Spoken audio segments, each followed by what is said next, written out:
From Thom Hartmann's Daily Take Substack. Could Trump flip blue states red at gunpoint? Could soldiers, not citizens, end up deciding our elections?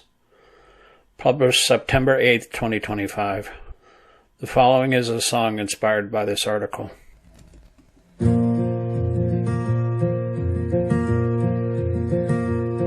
A meme turns into marching boots.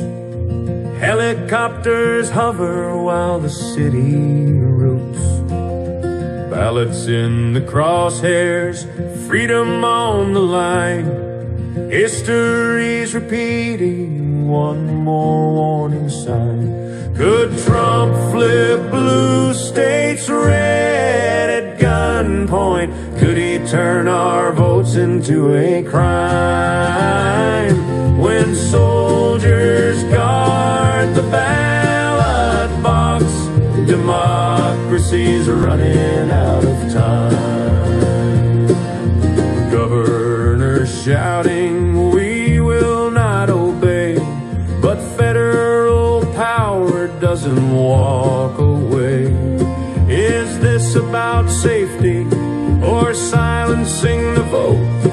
The future of a nation hanging by a note.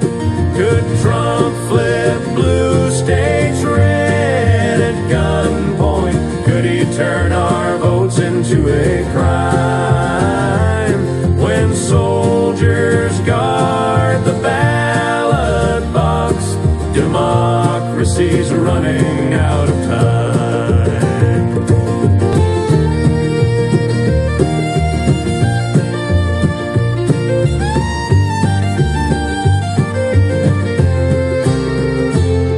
The people must rise, the people must stand. No bayonet should rule the land. Our voices matter more than fear. The choice is ours, the moment's here. Could Trump flip blue states red at gunpoint? Could he turn our votes into a crime? When soldiers guard the ballot box, democracy's running out of time. Could Trump flip blue states red at gunpoint? Could he turn our votes into a crime? When soldiers guard the ballot box, democracy's running out of time.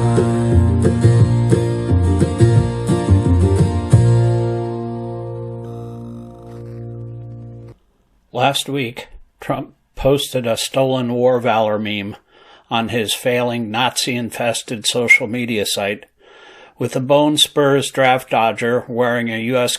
Army cavalry hat and the slogan paraphrased from the movie Apocalypse Now, quote, I love the smell of deportations in the morning, end quote. Chicago is about to find out why it's called the Department of War. Illinois Governor J.B. Pritzker replied on Blue Sky, quote, the President of the United States is threatening to go to war with an American city. This is not a joke. This is not normal. Donald Trump isn't a strong man. He's a scared man. Illinois won't be intimidated by this wannabe dictator, end quote. So, how could this play out? It's important to begin the conversation and planning for what appears to be the Civil War 2.0 that Trump's apparently trying to incite.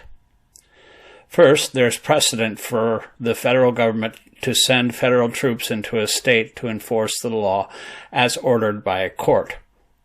JFK did it in the 1962 Ole Miss crisis to enforce the Supreme Court's Brown versus Board of decision, mobilizing up to 31,000 federal troops including the 503rd Military Police Battalion, the 108th Cavalry Regiment, and soldiers from the 82nd and 101st Airborne Divisions.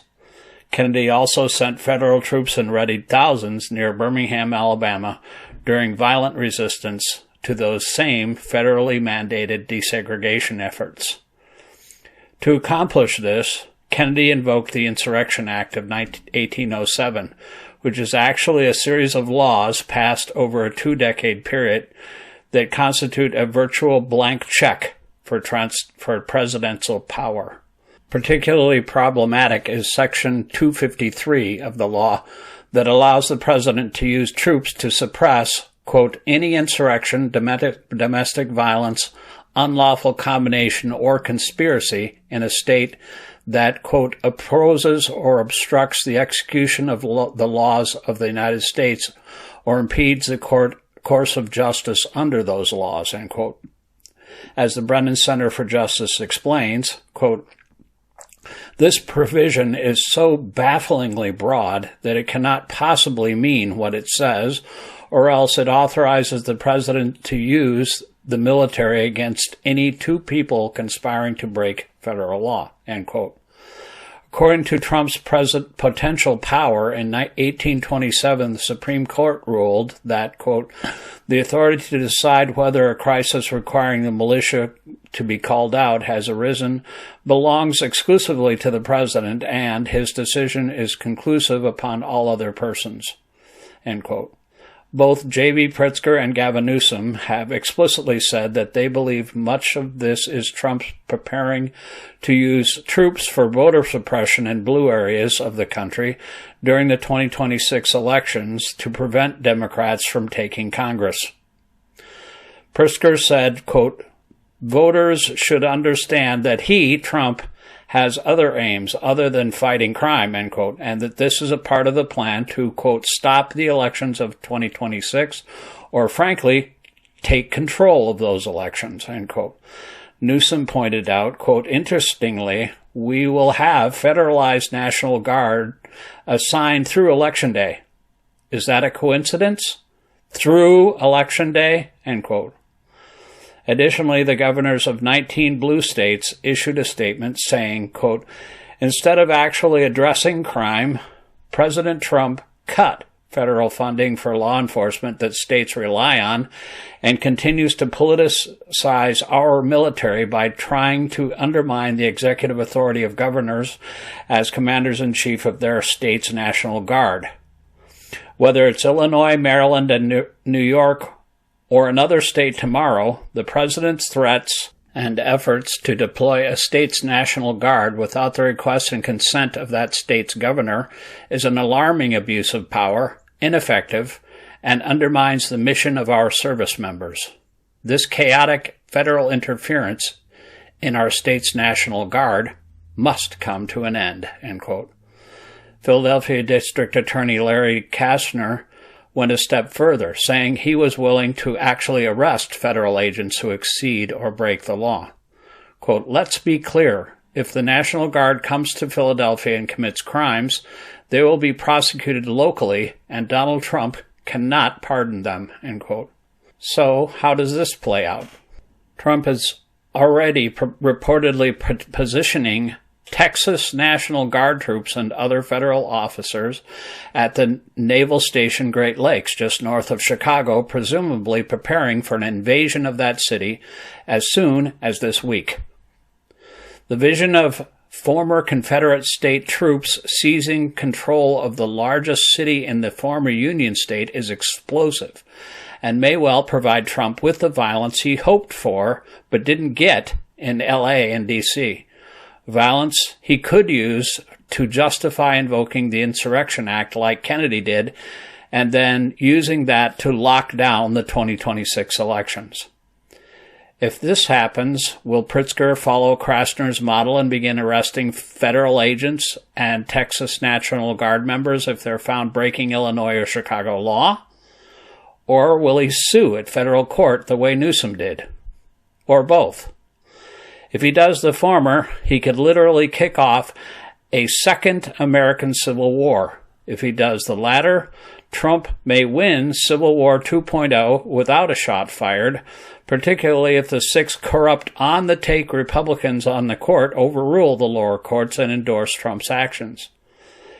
If Pritzker and Newsom are right, all this is being done, along with extreme gerrymandering, as part of the widespread Republican effort to rig the 2026 election so Democrats can't take back the House and begin subpoena-based investigations of Trump's crimes from the Epstein era to his recent murder of 11 immigrants in a boat off the coast of Venezuela. Meanwhile, as Trump pits Americans against each other, dismantles our federal government, ensures future epidemics, and grifts billions in cyber currencies, China and Russia are pulling the rest of the world together against America. It's almost as if Putin were giving Trump weekly directions, a dystopian Manchurian candidate notion that seems more credible with every passing day. He's systematically weakening America while boosting Vladimir Putin by shutting down Voice of America, dismantling defenses against Russian election interference, ignoring Ukraine, and bungling diplomacy with tariffs and summits that drive allies toward Moscow. He's handed Putin victories that come at the direct expense of U.S. power and security. In the face of this, Trump is doing everything he can to ramp up tensions and provoke people in blue cities to violence, which he can then exploit to increase his power and further crack down on elections, particularly next year. All, apparently, in service of converting America from a historically liberal democracy into a one-man, personality-driven dictatorship that's increasingly aligned with and following the model of other tyrants around the world. As a result, now is the critical time for all Americans to get educated about what's going on and prepare for the eventuality of a totally locked down police state being imposed on multiple blue cities, particularly in states where not counting the urban votes can flip the entire state red, which is mostly blue states. Trump is trying to take down American democracy for good. This is not a drill. Organize. Educate, call your representatives, and prepare to show up in the streets.